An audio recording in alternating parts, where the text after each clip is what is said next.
Good evening. This is John Gregory Presco, and this is Royal Rosamond Radio. This will be my first broadcast, and I'm going to be revealing a great secret of the Bible that will unravel the mysteries of the age so that we can go forward. And I'm setting up a studio here, so you get to go through this process here with me.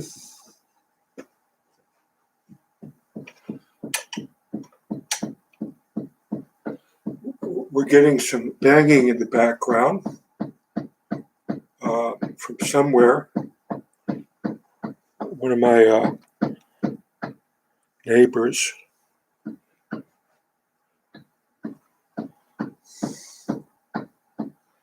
So, Royal Rosamond Radio is named after my late friend Ben Tony, whose great ancestor married was Fair Rosamond Clifford, and Ben was one of the heads of Radio London that broadcast early rock and roll music into England from pirate ships, pirate radio, that was funded by Herbert Armstrong, who had his radio tower and building, KORE, on Linda Street, about a quarter of a mile. And that I tried to save his radio station. I talked to Neil and Madonna. I said, this is a very valuable piece of history here. I explained why, and he didn't respond, and they tore it down. And it's a great loss to the history of radio and rock and roll, and to Christian radio. Herbert Armstrong was one of the founders. He was the one that got it started. And in between Ben and his friends putting on the latest rock and roll music, and that wasn't being aired on the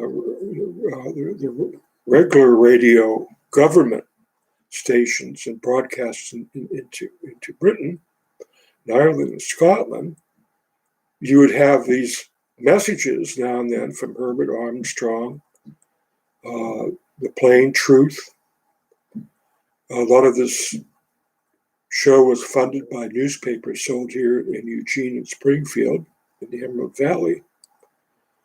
A rather large following. They bought his newspaper. That was actually published here in Eugene, and it was one of the first alternative newspapers in Lane County. Another piece of history that should have been preserved in regards to the radio station and the tower that was torn down. So this is why I'm using the term radio rather than television or what have you, because it was an art form that Herbert Armstrong invented. He's the founder of the art form of I know there were older broadcasts of preacher radio back in the 30s, but he was the innovator of the modern movement. I'm not going to go into all the details of the history right now in the show. So This is where I keep my coin now. On April 7th, I became 34 years sober.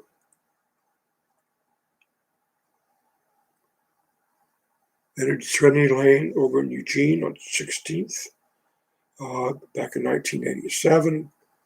The New Hope program. And thank God I am clean and sober today.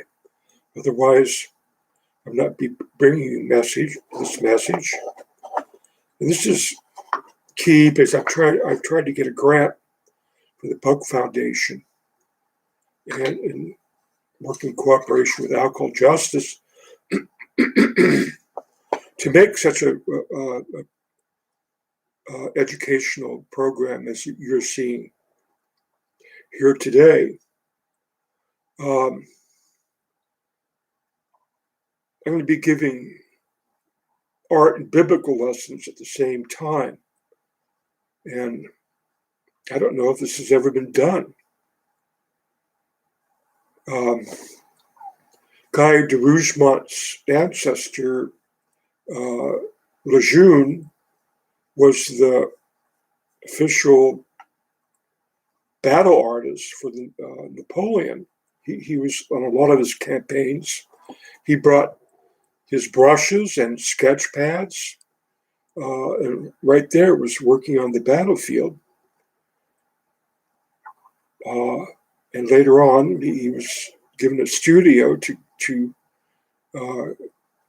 execute these incredible battle scenes. One of the Battle of the Pyramids. And I'm going to feature some of his artwork on my blog, Royal Rosamond Press.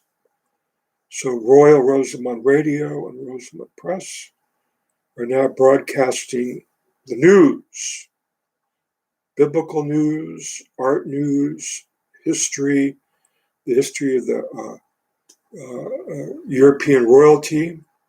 I declared myself the rightful king of England and Bohemia today. After Putin threatened Czechoslovakia, from where my great-grandfather, Wenzel Anton Praskowitz came from.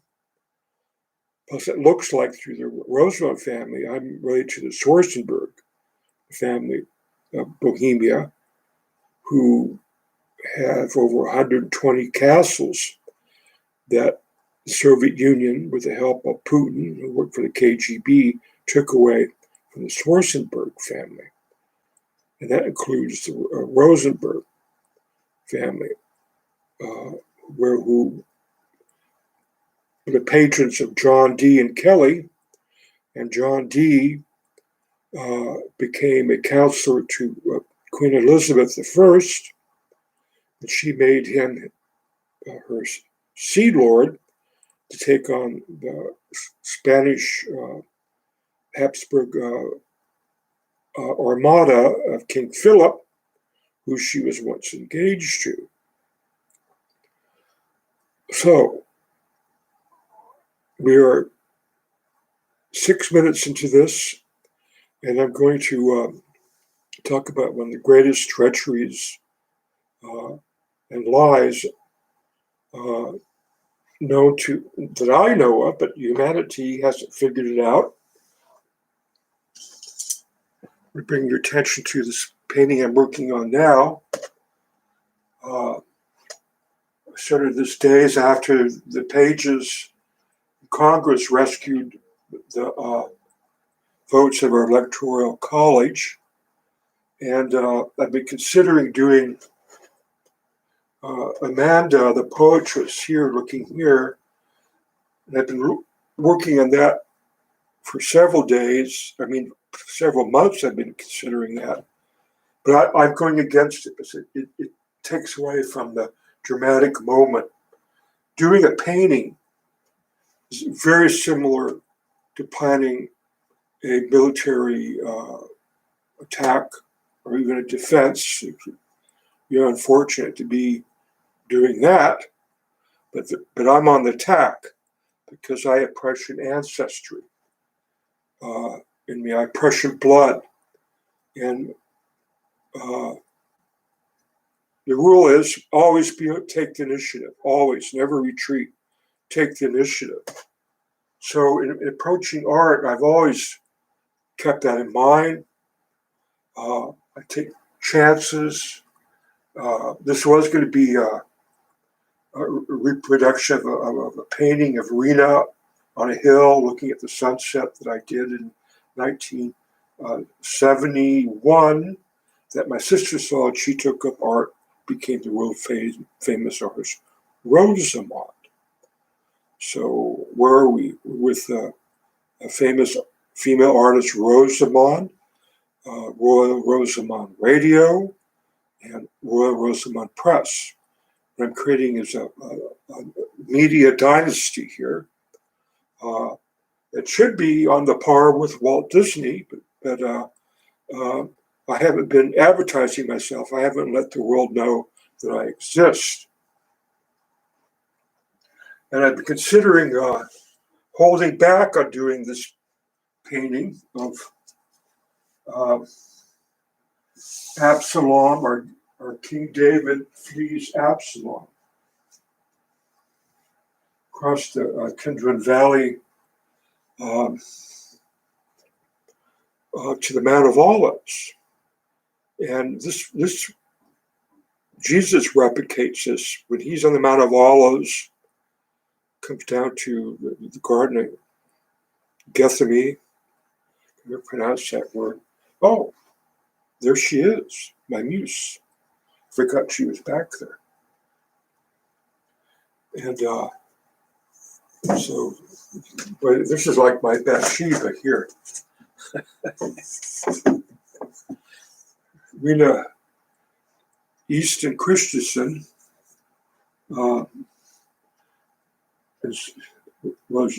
I started this painting something like 5 years ago, because I wanted to do a better painting, or the best painting of Fair Rosamond Clifford, whose mother was Margaret Tony. Behind that is my family. Well, I now believe in Twin Pine Parks in Belmont over there. But she married Commodore Ian Easton, who was the head of the British Defense Staff, Washington, which was founded by defeat Hitler and Nazis and fascism. So we exchanged some letters. There was an incident we won't get into right now. It's all a great story. But she inspired me to write my own James Bond book, because she has this ability to memorize poems and letters and reproduce them exactly. Well, which she did. Let's see, I got some light there. Yes, I do. Okay, so this is the battlefield right there, an empty canvas. You know, let there be light. And God said, let there be light. And then there's Sistine Chapel. God appeared, Adam with touching their fingers. Shh. Creation happens, some kind of transference of knowledge. And creation, it's the story of the creation. This is what being an artist is all about. You're a co-creator. So after I become sober, I became a Nazarite, baptized myself in the McKinsey River, and just then my relative, Michael Demden, and his son came down the trail. They'd seen my car. I was coming back to my car. They saw me. So there's my two witnesses right there. So I was going to start doing the painting right here and now, but I got too much to say and do on this first episode. So what I would be doing is putting the Mount of Olives over here, and then the Kidron Valley down here, and then up here, the temple. And then it had the sky with the sun setting, and you'd have a field or these lone clouds that are lit up sort of a pink color because of the setting sun.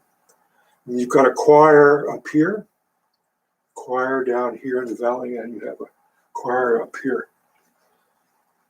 And this is part of a revelation, a dream that I had about 12 years ago. And we'll talk about that. But I'm going to give you this whole secret of the Torah. I've been studying it for many years. And I declared myself a Nazirite after John the Baptist.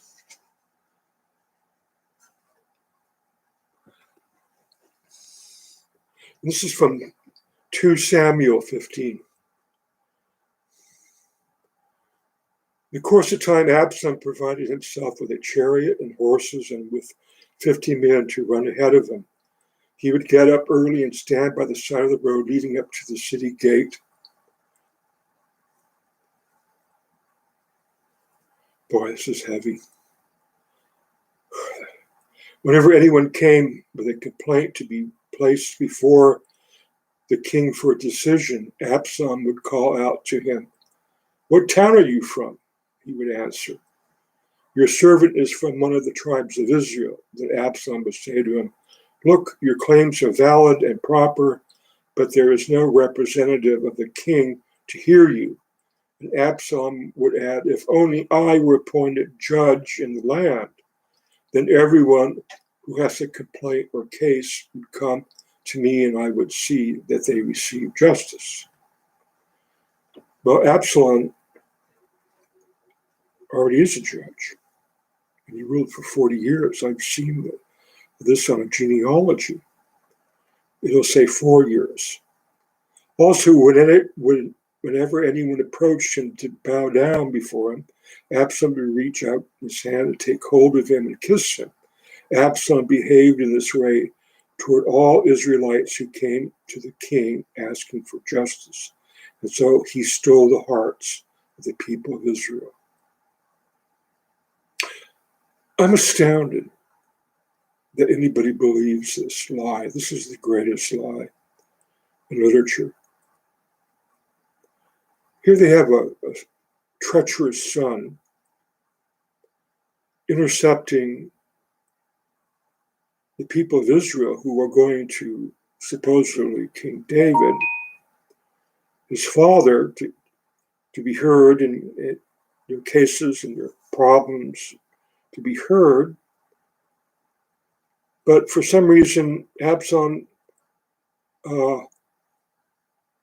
wants to usurp his father and is disguising himself as someone who cares and loves the people of Israel, like supposedly his father does.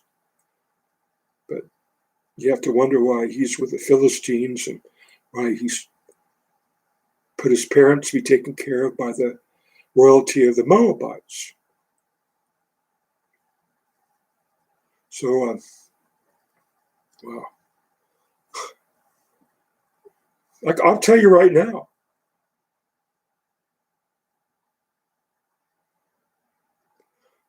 David, if he's real, would be the son of Absalom. And I'll show you eventually where this comes from. Also, whenever anyone approached him to see, okay, we've got that. At the end of 4 years, Absalom said to the king, "Let me go to Hebron, fulfill a vow I made to the Lord. While your servant was living at Geshur in Aram, I made this vow. If the Lord takes me back to Jerusalem, I will worship the Lord in Hebron." That's another episode, folks. This is going to be a couple of episodes.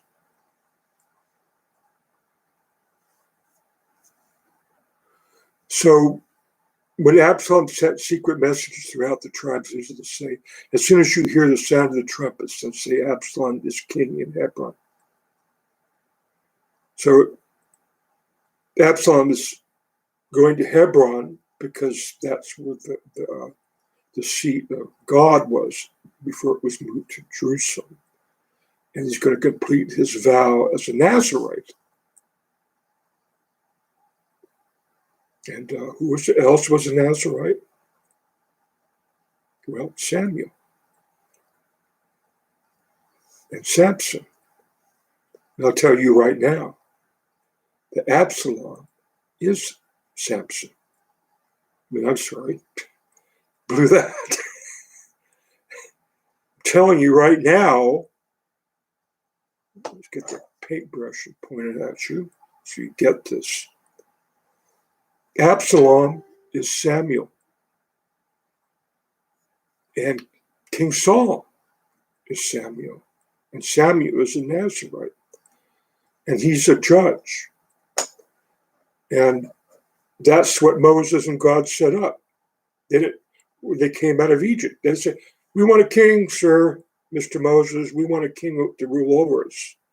I'm sorry, are you interrupting me as I give the commandments and the first democracy, theocracy, history of mankind? And now you want a king? We just left the king, Pharaoh, king of kings. We're done with that system. In fact, this whole idea of the people going to God, saying, we want a king to rule over us. And God says, no, you don't want that, because then you'll be running before the chariots to clear out the stones so the king or the Pharaoh can have a smooth ride. See, this is all written into this by the Levites, a group of Levites, as you'll see.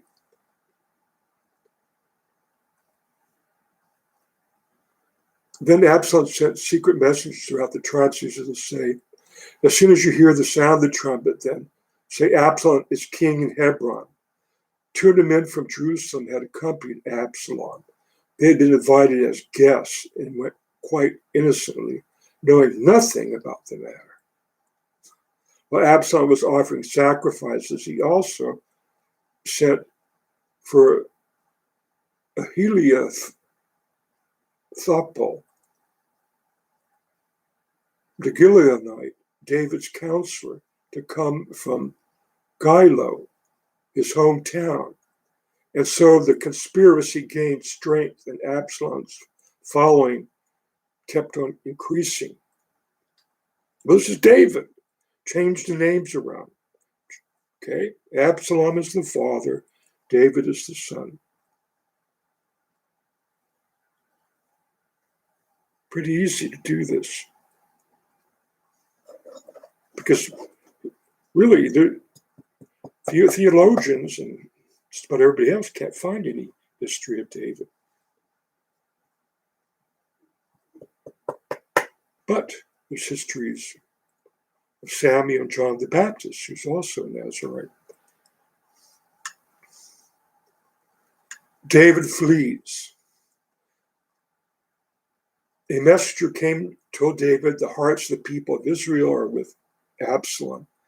Then David said to all his officials who were with him in Jerusalem, come, we must flee, or none of us will escape from Absalom. We must leave immediately, or he will move quickly to overtake us and bring ruin on us and put the city to the sword. The king's officials answered him, your servants are ready to do whatever you, our Lord, the king chooses. The king set out with his entire household following him, but he left 10 concubines to take care of the palace. So the king set out with all the people following him, and they halted at the edge of the city. All his men marched past him along with the Kerethites and Pelethites. And the Pelethites are Palestinians. I mean, not Palestinians. They're okay. 600 Gittites who accompanied him, the Philistines, the Pelethites, the Philistines, who accompanied him from Gath, marched before the king. The king said to the Gittite,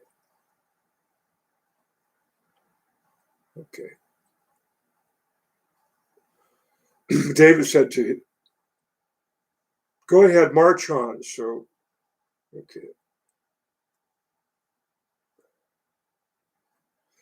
he's having his people supposedly on his side, King David.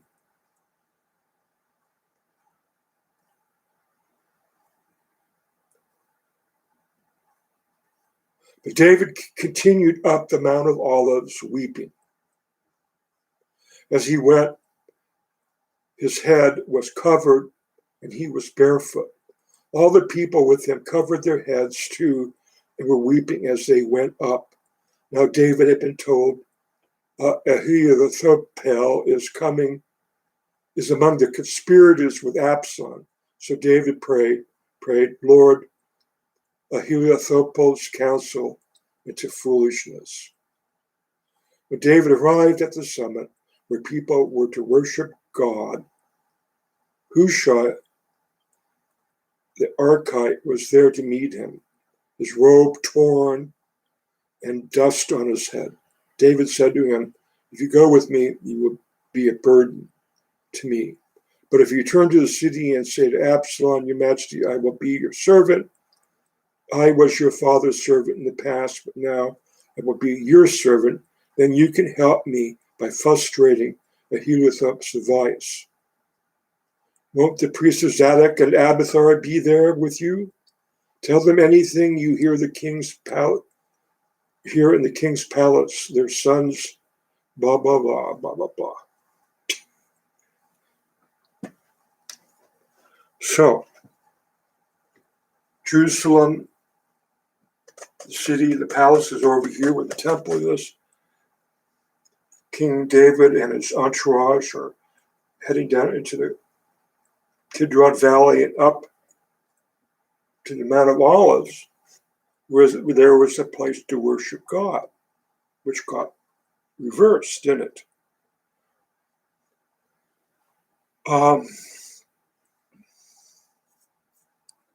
You got the key, and we'll go into more detail as I'll execute this painting. And you can go on my website, Royal Rosamond Press, to read this, and I'll do a commentary of this. Everything is copyrighted under my special copyright as a minister. That means everything I write, everything I say in my sermons, and everything I broadcast on through the media or this live streaming. Okay, well, you can work with that. There's enough there to last anybody quite a lifetime, but you can start straightening it out, see how things have been around, and why humanity has been living in a lie, especially in a Christian Judeo society like we've had here in the West. And this is important because our enemies are at the door. China and Russia are threatening our military and the military in Europe and America. And the United Kingdom is sending its warships into the Black Sea.